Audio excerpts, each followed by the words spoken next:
Today we're going to be telling you guys the story about Rumpelstiltskin. There once was a miller who was poor. However, he had a beautiful daughter. One day, the miller happened to run across the king. To make himself seem more pleasing, he told the king his daughter could spin straw to gold. Well, the king was impressed and insisted that the miller bring his daughter by to prove that she could. When the girl arrived to the castle, the king placed her in a room that was full of straw. Then there was a wheel and a spindle. Before leaving the room, the king told the girl, "If you do not spin this straw into gold by morning, you shall die." The girl was left alone and thought to herself, what was going to happen? What was she going to do to save her life? She had no clue how to begin to spin straw to gold. Then, all of a sudden, the door swung open, and a strange little man entered and said, "Good evening, miller's daughter. Why are you crying?" "I must spin all this straw into gold, or I'm going to die in the morning." The strange little man responded, "What will you give me if I spin it for you?" The girl replied, "I have a necklace." The strange little man took the necklace and began to spin and spin. He was turning the straw into gold. He spun all of it by the morning and then left. When the king arrived, he was so impressed with the girl.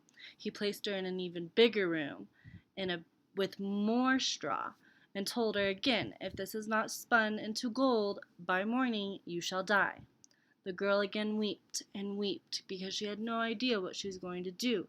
And again, the door swung open and a little strange man entered and said, "What will you give me if I spin this straw into gold?" "I have a ring on my finger," the girl offered. The man took the ring and began to spin and spin and turned all the straw into gold by morning. The king was again so impressed, he took the girl into an even bigger room. Instead, this time, he replied, "This too needs to be spun into gold by morning, and if you accomplish this task, I will make you my wife."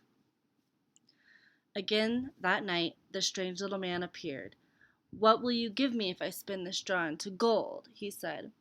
"I have nothing left to give," the girl replied.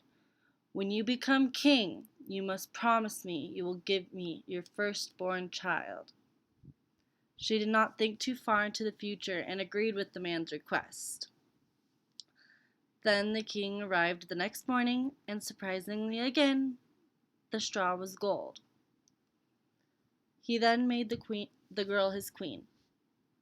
A year had passed, and she had buried a beautiful baby girl.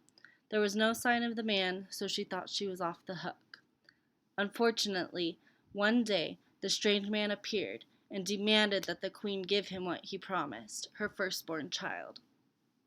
The woman began to weep and try to offer the little strange man all the treasures of the kingdom. He denied, and he did not want any of it. All he wanted was the living princess.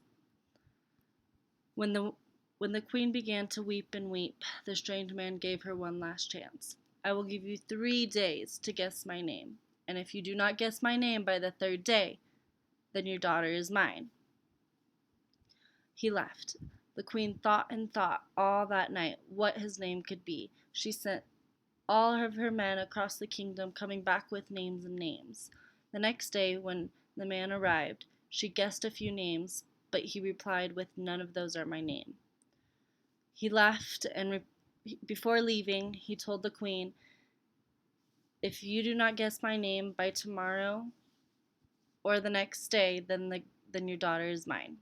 So again the queen thought and sent her men away, finding names from all across the kingdoms. When they all came back, she got a few different names. The little strange man appeared the next day, and she gave out her guesses. Unfortunately, all of them were wrong. She had one last day to find out what the strange man's name was, or her daughter was his.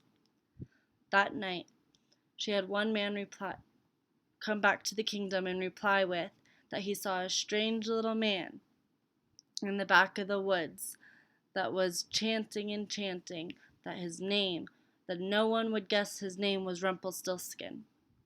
You can guess how excited the queen must have been.